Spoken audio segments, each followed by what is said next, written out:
Assalamualaikum warahmatullahi taala wabarakatuh dan salam sejahtera. Berjumpa lagi dengan cikgu. Kita tengok video kedua.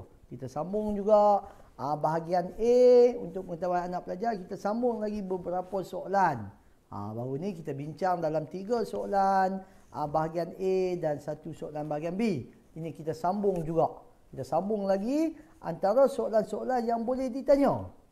Untuk pengetahuan anak murid, kalau cikgu tengok di sini, pepejar geometri dan isi padu. Soalan ini berada sewaktu kamu belajar di tingkatan 2. Pepejar geometri dan isi padu. Jadi macam mana? Kita recall balik macam mana soalan-soalan ini akan ditanya kepada kamu. Kemungkinan ini soalan rutin. Bila soalan rutin, dia bagi dah. Kalau dia cerita kat sini, sebuah gabungan pepejar terbentuk daripada cantuman kon dan sebuah prisma tegak. Di sini, persoalan pertama di sini, pertama sekali kamu kena gariskan ataupun kamu lihat dekat gambar rajah itu bentuk apa. Jadi setiap bentuk 3 dimensi itu ada formula dia. Formula kamu tidak perlu hafal. Formula memang disediakan di muka surat 2, 3 dan 4 di dalam kertas peperiksaan kamu. Jadi di sini kita tengok, kita baca dia cerita berkaitan dengan kon, gambar dekat bawah pun ada bentuk kon. Jadi atas ada prisma tegak, di bawah bentuk prisma tegak. Jadi persoalan pertama, apa yang kamu kena buat? Yang pertama, kamu kena tulis formula. Alright, the formula first. Itu bahasa Melayu. Tulis formula. Apa formula kon? 1/3 pi j kuasa 2t. Okey, itu formula kon. Kedua, formula prisma tegak. Luas keratan rentas kali panjang. Jadi di bawah itu kena guna prisma tegak formula itu. Jadi di sini baru kita tengok maklumat yang diberi. AB sama dengan BC sama dengan 8. Mana AB? AB itu kan? AB 8. Lagi BC 8. Tinggi kon. Tinggi AE dia bagi 6. Tinggi kon dia bagi berapa? Tinggi kon 10. Diameter, kena fahamlah diameter adalah panjang bulatan itu. Tetapi dekat formula tiada diameter. Dekat formula ada jejari. Jadi diameter adalah separuh. Jejari itu separuh. Diameter itu full. Jadi sama ada 7/2 ataupun 3.5. Jadi kita ganti dalam formula. Bila dia minta, di sini soalan ini tidak habis. Dalam kertas dia akan cakap, hitung isi padu pepejar tersebut. Bila hitung isi padu, tambah kedua-dua prisma dan kon. Jadi kalau prisma, luas keratan rentas. Luas keratan rentas, luas itu bentuk trapezium. Apa formula trapezium? 1/2 kali hasil tambah 2 sisi selari darab dengan tinggi AE. Itu kita dapat 8 tambah 13. Darab 6 kali panjang. Panjang dia 8. Baru kita tambah dengan kon. 1/3 ada. Dia minta pi 22/7. Jari kita dapat 3.5. Kita ganti dan kita tekan kalkulator. Maksudnya jawapan akhir kamu akan dapat 632.23. Ini yang kita cakap untuk pengetahuan anak pelajar. Mana-mana betul. Prisma betul, kita bagi kamu 1 markah. Kon betul, kita bagi kamu 1 markah. Kamu faham kata hitung isi padu itu, rupanya tambah prisma dan kon. Dapat lagi 1 markah untuk operasi tersebut. Dan jawapan akhir 1 markah. Dapatlah 4 markah. Ini soalan rutin. Kalau soalan kibat, mungkin dia tanya juga macam ini. Dia tiada lukisan apa? Di sini yang kita nak kamu lukis. Dia kata cerita berkaitan dengan silinder. Lukislah bentuk silinder dulu. letaklah jari, letaklah tinggi dia berapa. Tulislah formula dia. Apa dileburkan dia bentuk apa? Kon. Tulislah formula kon. Tulislah formula hemisfere itu. Maksud dia kamu tulis semua dan gantikan nilai. Ini soalan ini insya-Allah boleh ditanya. Soalan kalau kebat dia tiada stimulus itu berada di dalam rangsangan itu berada di dalam soalan itu. Kamu kena guna mental diagram untuk menjawab. Ini yang cikgu cakap. Soalan ini kalau kamu nampak cerita berkaitan dengan bentuk 3D ini, isi padu ini, gunalah formula, ganti maklumat di dalam formula tersebut. Macam cikgu cakap awal-awal tadi. Formula itu berada dekat muka surat 2, 3 dan 4. Pilih mana formula isi padu. Mungkin dia di bawah subgeometry. Pilih tengok. Maksud dia di sini. Okey, next kita tengok. Ini tajuk baru. Bila sebut tajuk baru, dia baru di dalam silibus kita. Rangkaian di dalam teori graf. Anak pelajar ini tahun kedua belajar. Maksud dia ini dah tahun kedua, tahun SPM. Maksud dia macam itulah, tingkatan 4. Kamu pertama kali lah. Ini tajuk-tajuk baru di dalam Maths KSSM. Rangkaian di dalam teori graf. Teori graf. Maksudnya GRAPH itu bahasa Inggeris. Dalam teori graf. Jadi di sini mungkin juga bila sebut rangkaian dalam teori graf ini, kamu kena faham berkaitan dengan graf. Bila kamu belajar, ini bab 5 tingkatan 4. Bila belajar ini, pertama sekali dia akan ajar kamu dua jenis graf. Graf mudah, graf gergelung dan berbilang tepi. Di situ ada keyword-keyword yang perlu kamu faham.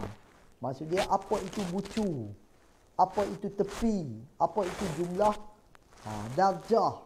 Itu yang anak pelajar kena faham. Jadi di sini untuk pengetahuan anak pelajar, cikgu keluarkan satu graf tak terarah. Maksudnya dia tak ada anak panah. Dia pergi ke mana? Itu tak terarah lah. Berpemberat yang ada pemberat itu AB 20. Itu kita kenali sebagai pemberat. Jadi kita kenali sebagai pemberat di sini. Ini pemberat. Maksud dia di situ. Kalau terarah, dia ada anak panah macam tu. Ini graf terarah. Ni dia dah cakap dah, graf tak terarah dan berpemberat. Ada pemberat lah, ini pemberat. Maksud dia A ke B, B ke C, ada pemberat. Yang cikgu cakap awal tadi, kamu kena faham. V apa? E apa? DV apa? Jumlah darjah. V ini bucu. Jadi di sini ada berapa bucu? Ada berapa tepi? Boleh juga ditanya. Mungkin di sini bucu dia, kalau kita tengok bucu dia A, B, C, D, E. Kalau dia tanya bilangan bucu, jawab dah sampai F. 1, 2, 3, 4, 5, 6. Bilangan bucu 6. Kalau dia minta bucu V saja, A, B, C. Ini awal-awal ditanya yang diajar di dalam tajuk ini. Jadi cikgu harap anak pelajar tengok balik apa itu bucu, apa itu tepi. Jadi kita nak dari awal anak pelajar faham. Jadi soalan ini dia minta apa? Lukis satu pokok. Bila dia minta lukis satu pokok, anak pelajar kena faham apa ciri-ciri pokok. Apa ciri-ciri pokok. Bila sebut ciri-ciri pokok ini, kalau kita tanya dalam buku teks, dia tulis. Ciri-ciri pokok itu graf mudah, tanpa gegelung dan berbilang tepi. Di situ.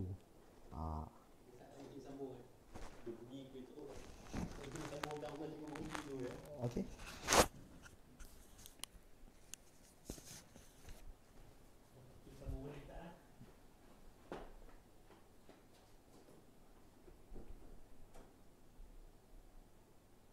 Okey, di sini kita lihat apa itu pokok.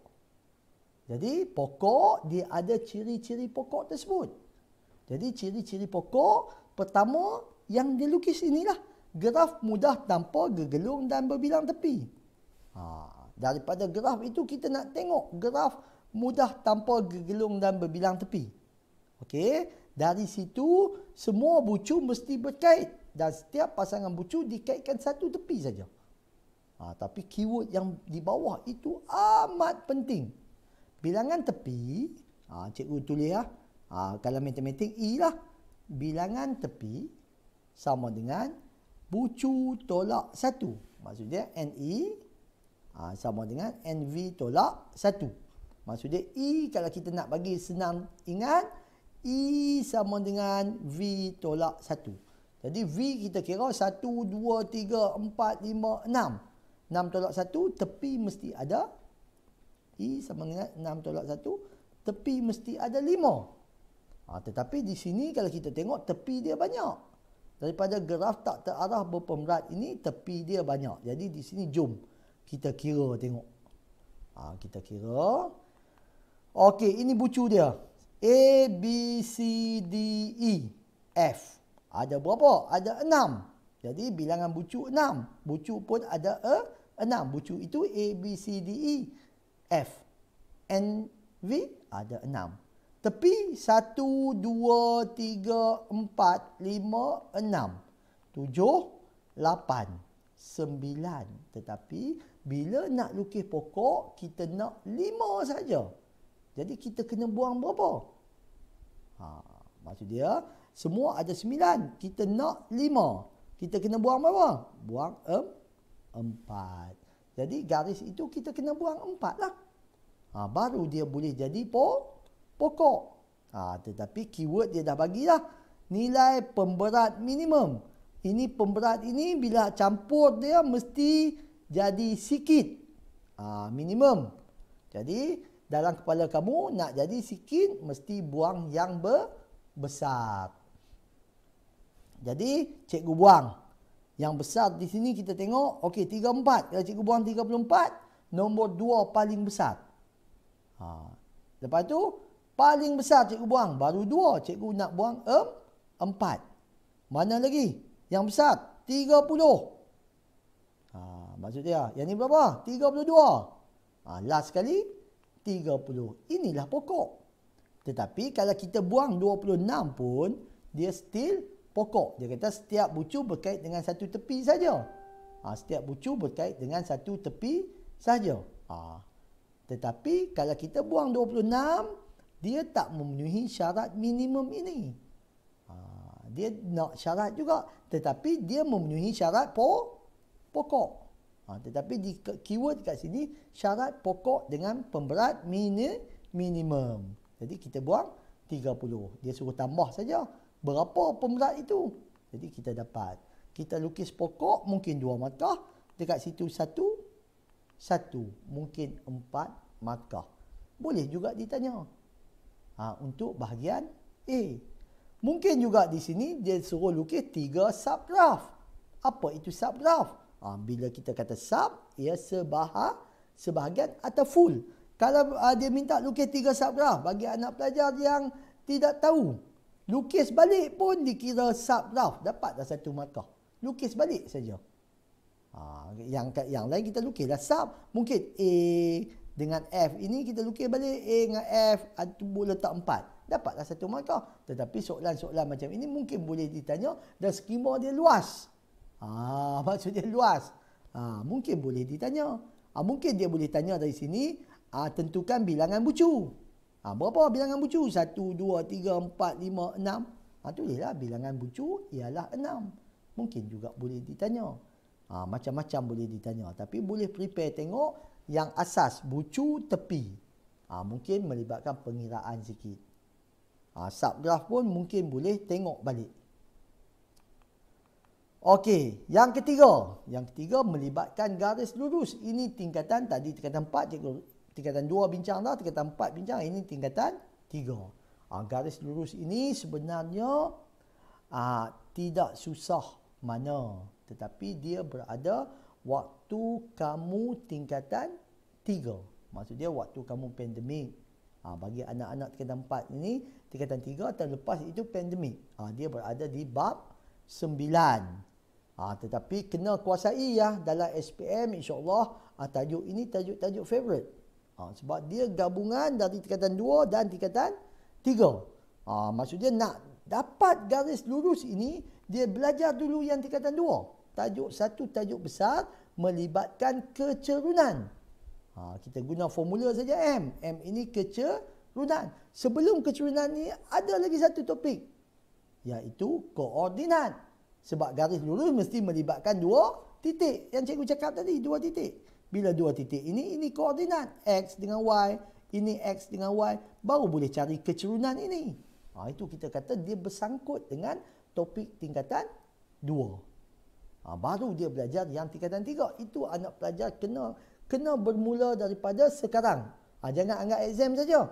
Ini kena recall. Ini cuti-cuti sekolah. Ini masuklah kelas-kelas tambahan di mana-mana. Kalau cikgu buat lagi bagus. Kalau cikgu tak buat, carilah kelas-kelas intensif untuk prepare balik yang COVID itu. Maksudnya nanti senanglah. Sebab tingkatan 5 kamu akan belajar topik tingkatan 5. Kamu tak sentuh lagi topik tingkatan 3 ini. Jadi di sini cikgu cakap awal, topik ini amat penting dan banyak tempat diguna pakai dalam garis lurus. Ketaksamaan tadi pun garis lurus juga. Jadi di sini baru kita masuk tingkatan 3, persamaan. Ini persamaan garis lurus. Kena guna M. Dia berada di tingkatan 2. Kalau tak boleh M itu, tak dapatlah persamaan garis tersebut. Kemudian dia melibatkan pintasan X dengan pintasan Y. Maksud dia, yang mana memotong X, inilah pintasan X, ini Y. Kena cari pintasan X dengan pintasan Y. Guna juga dalam ketaksamaan tadi yang cikgu cakap. Itu kita kata anak pelajar kena prepare awal. Ini contoh. Ini contoh soalan. Sama ada dia bagi soalan dalam bentuk kebat ke tak kebat ke. Kalau kebat, mungkin dia buat ini cerita. Rumah Ali, yang ni rumah Abu, rumah apa-apa kan. Dia ceritalah. Kalau dalam rutin, dia hanya melibatkan huruf O, P, Q, R, S. Dia cerita apa. Sebuah segitiga bersudut tegak, dia just cerita. Dia just cerita dan dia minta kamu cari. Jadi di sini untuk pengetahuan anak pelajar, soalan dia cari persamaan. Bila sebut persamaan, kena fahamlah tadi formula dah tunjuk. Persamaan garis lurus, ini formula dia. Y equal mx tambah c. Yang awal tadi kita tunjuklah. Ada ayat persamaan garis lurus, ini dalam kepala kamu kena ada. Y equal mx tambah c. Bila ada Y equal mx tambah c, Y sama dengan mx tambah c, M main peranan. Jadi M itu kan cikgu cakap tingkatan 2. Kena belajar. Tingkatan 2 pun kamu pandemik. Itu kita kata kena prepare. Ni cuti-cuti sekolah ini kena tengok balik. Kena masuk kelas balik. Untuk kita recall balik yang lama-lama. Maksud dia di situ. Okey, jadi untuk pengetahuan anak pelajar, kita kena cari M. Tetapi di sini kalau kita tengok garis PQ, dia nak garis ni. Dia nak garis ni. Bolehkah cari M dekat garis PQ ini? Bolehkah cari M? Nak cari M, cikgu dah cakap tadi, Y per X. Maksud dia, mencancang bahagi mengufuk. Kalau 2 koordinat, dia mesti Y2 tolak Y1, X2 tolak X1. Ini satu koordinat, ini satu koordinat. Tetapi di sini kita baru hanya ada satu koordinat. Bolehkah kita cari M di garis PQ tersebut? Kat sini, dekat sini hanya ada koordinat X0, Y. Tak cukup. Bolehkah cari di sini? Sini X, Y0, Y sifar. Maksud dia, tiada 2 koordinat. Jadi dekat garis PQ tidak boleh cari M. Maksudnya tiada nilai M. Jadi dia dah cakap selari. Dia dah cakap awal-awal, simbol ini selari. Bila selari, kita belajar kata kecerunan PQ sama dengan kecerunan OS. Kecerunan tak boleh cari dekat PQ. kita boleh cari dekat OS. Jadi kecerunan yang sama. Ini bab 9, tingkatan 3 sewaktu pandemik.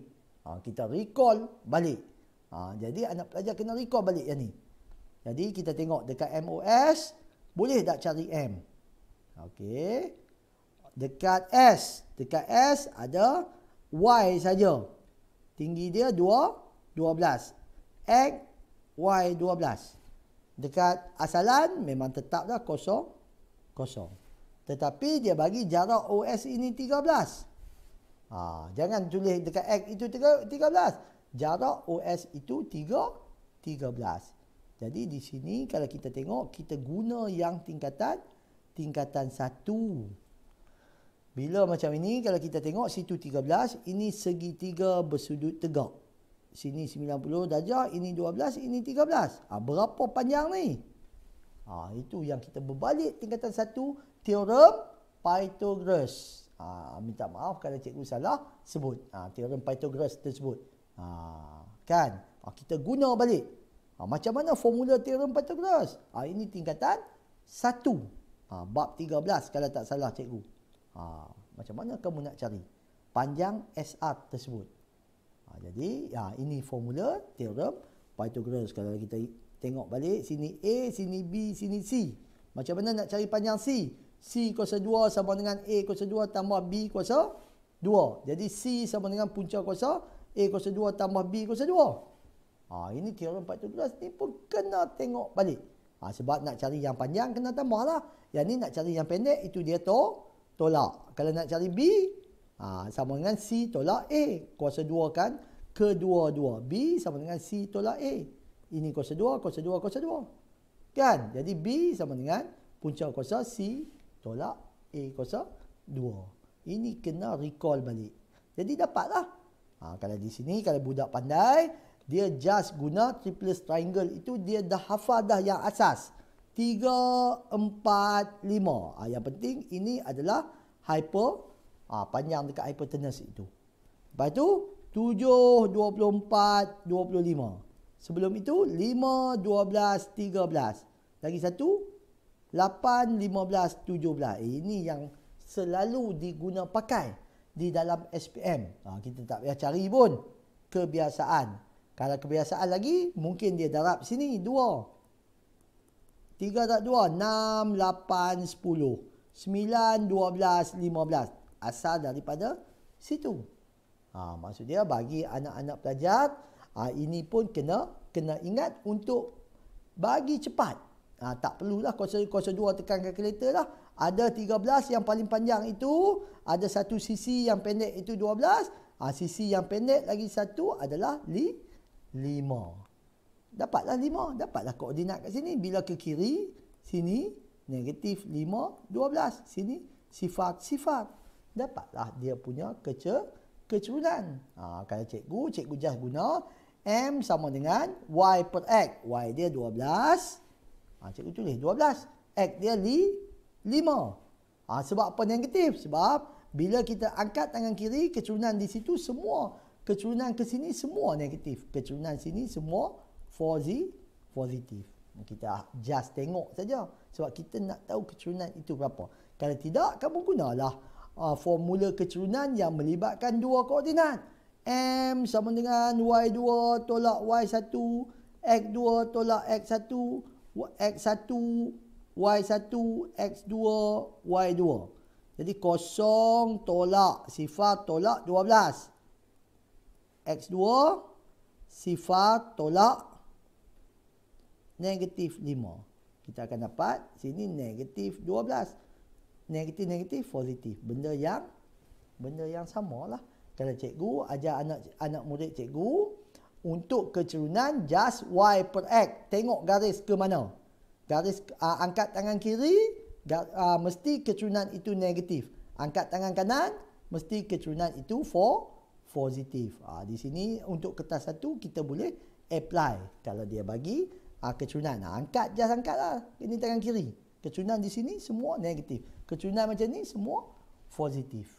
Itu. Lepas itu barulah ganti di dalam formula itu. M ini yang paling penting. Tak boleh M nak dapat. Macam mana persamaan garis?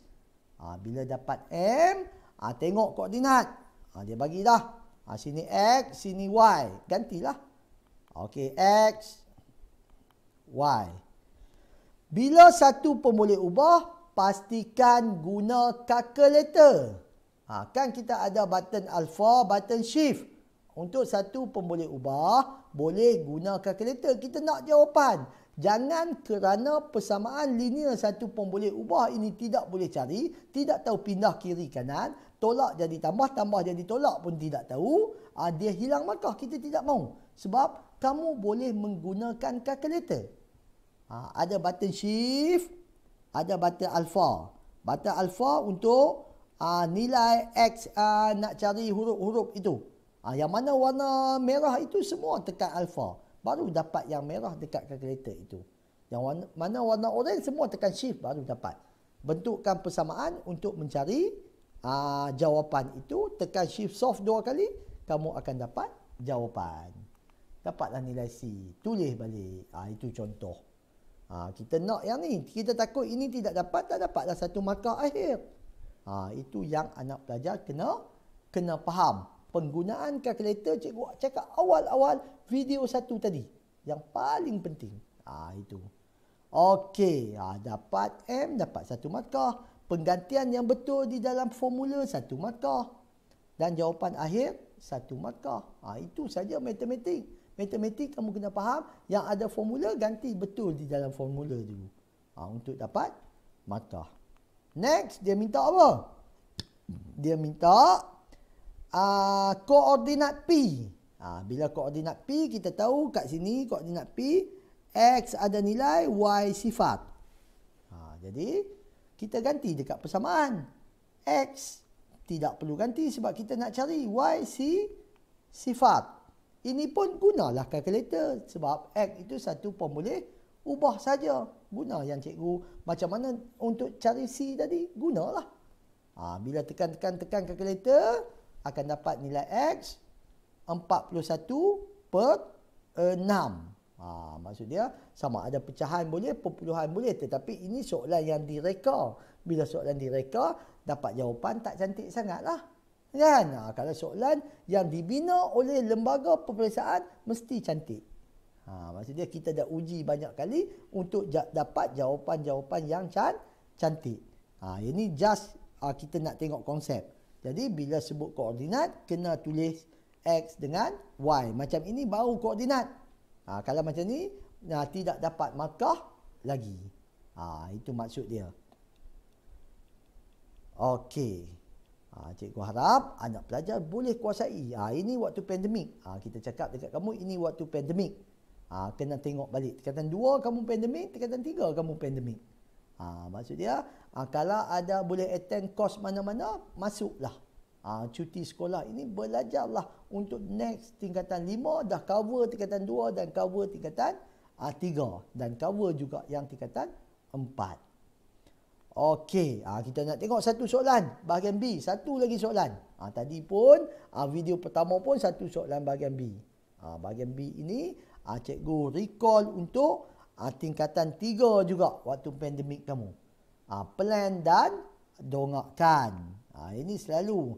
Slide ini sentiasa berada di dalam video-video cikgu. Sebab ini slide-slide yang menarik untuk kamu buat dan mudah. Maksud dia sebab kamu just melukis. Kita cakap matematik ini special. Bukan sekadar mengira, membaca. Dia ada juga lukisan. Subjek lain tiada. Subjek lukisan hanya lukis saja. Tiada kira 1 tambah 1. Itu kita kata matematik ini subjek yang paling menarik untuk kamu kuasai. Okey. Bila sebut plan dan dongakkan, songsang sisi tidak diterima. Bila tidak diterima ini maksud dia kalau kamu buat salah lah. Kita bagi kosong lah. Jadi apa itu songsang sisi? Selalu cikgu cakap dekat anak pelajar cikgu, bila kita tengok pandangan anak panah ini, dia tunjuk ke hadapan lah. Bila anak panah tunjuk, maksud plan dan dongakkan dari model 3 dimensi. Kamu akan nampak depan, sisi dan plan atas. Itu 3D. Itu yang kita panggil 3D dimensi. Tetapi untuk melukis, kita lukis 2 dimensi. Kita lukis saja 2 dimensi. Dari 3 jadi 2. Ini 2 dimensi lah.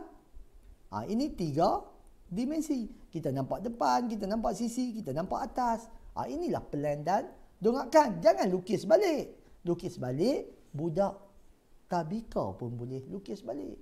Dalam SPM, cikgu selalu cakap dekat pelajar cikgu, bila bagi soalan ini dia lukis balik. Lukis balik, budak tabika boleh lukis.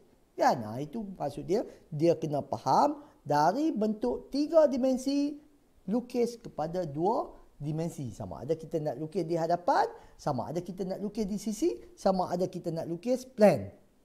Minta yang mana dia minta. Jadi bila kita combine balik, kita akan dapat bentuk 3 dimensi. Jadi apa itu songsang sisi? Cikgu selalu cakap bila kita tengok ini, kita akan dapat bentuk ini. Ini bentuk ini kita tengok. Kita akan dapat bentuk itu. Jadi boleh tak kalau kita nak lukis macam bentuk A? Jadi semua buat tangan macam ni untuk melukis plan dan dongakkan yang ada tepi-tepi macam ni kan. Selagi kita boleh pusing, semua lukisan itu diterima. Kita tengok A. Kita boleh pusing. Kita tak nak lukis macam di bawah ini, boleh lukis macam A. Macam B. B kita boleh pusing. Macam B. C pun kita boleh pusing. D kita terbalikkan. Bila kita terbalik, lukis walaupun sama, kita bagi kosong markah dekat anak pelajar. Itu saja untuk songsang sisi. Jadi dalam tajuk ini kamu boleh lukis satu-satu. Kalau dia tunjuk X itu pandangan sisi lah. Sini pandangan dari X. Nampak situ. Nampak situ. Lukislah. Bila kita tolak ke belakang, dia akan jadi bentuk macam itu. Cukuplah.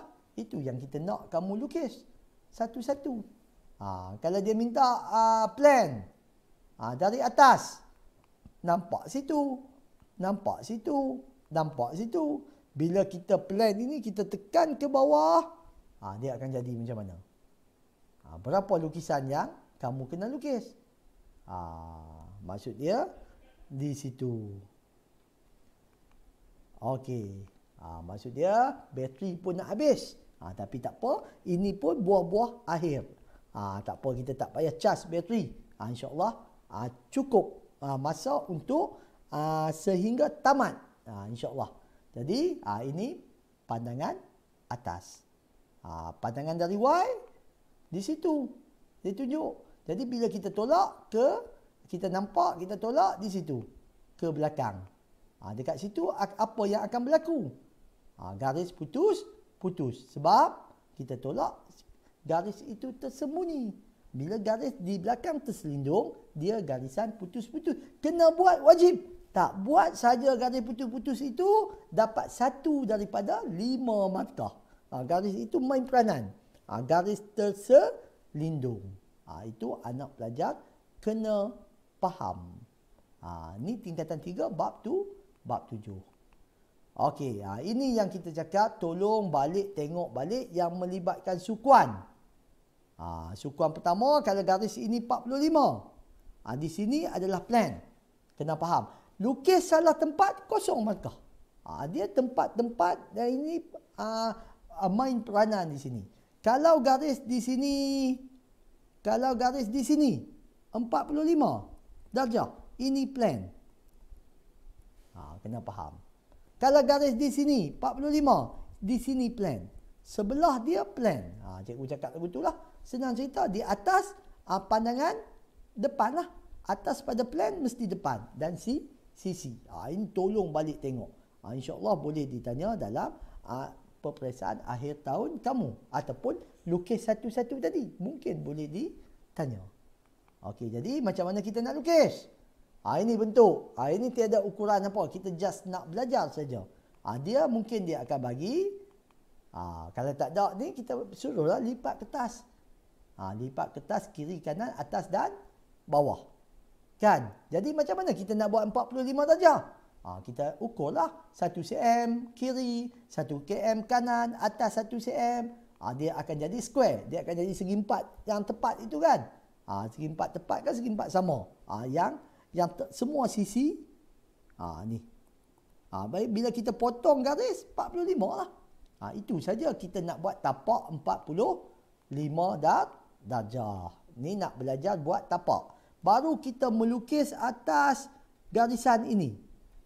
Maksud dia kalau dalam soalan pun kalau dia tidak bagi, kamu kena buat garis itu. Garis yang cikgu buat ini, merah ini. Baru sebab kita nak lukis atas garis ini. Itu teknik dia. Jadi tak semestinya 1 cm.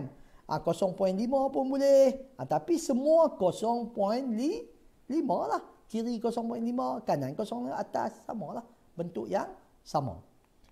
Kemudian baru kita lukis yang pertama plan. Bila sini 45, kita tahu sini plan. Sini depan, sini sisi. Kita tahu. Jadi kita lukislah plan di sebelah. Apa itu plan? Plan kita nampak dua kotak itu. Kan? Garislah kalau ada ukuran, ukurlah berapa cm. Dapat satu plan. Dari plan baru kita main peranan. Maksud dia, ini dah bina garis binaan. Garis ini yang cikgu nampak ni, yang cikgu buat ni nampak. Yang ni mesti halus. Ni. Mesti halus. Ni tak nampak. Sampai tak nampak halus. Ni. Mesti halus daripada garis lukisan itu. Kita garis. Jadi kita nampak hadapan itu. Jadi dari sini satu berapa cm garis. Naik sikit. Dapatlah. Nampak? Dia garis. Dia akan dapatlah. Situ.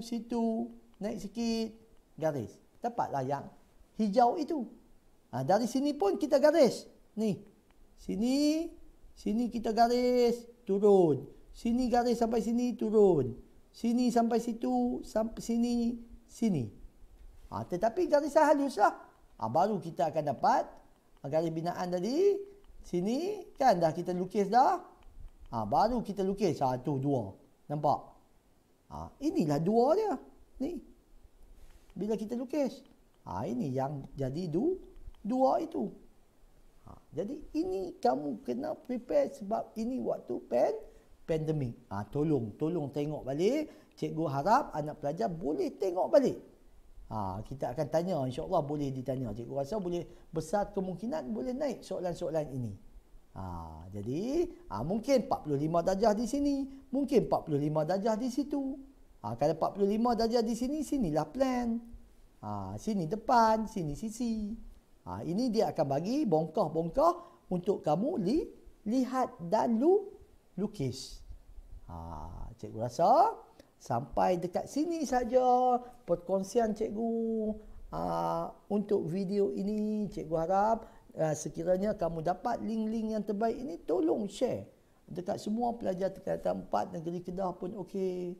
Kan? Negeri-negeri lain pun okey sebab ini ilmu sewaktu pandemik kamu mungkin ada setengah belajar, mungkin dah lupa, mungkin tak tengok langsung. Kita tengok sikit-sikit bagi faham. Sekiranya jumpa tajuk macam ni, boleh refer. Sekiranya jumpa tajuk persamaan linear, kaedah mudah, boleh refer. Itu saja yang cikgu harapkan dekat kamu. Just cikgu berkongsi untuk kebaikan kita semua. Cikgu harap anak pelajar, terutamanya anak pelajar tuition pintar mada ini, tolonglah manfaat sebaiknya 2 video yang diberikan ini. Itu saja daripada cikgu.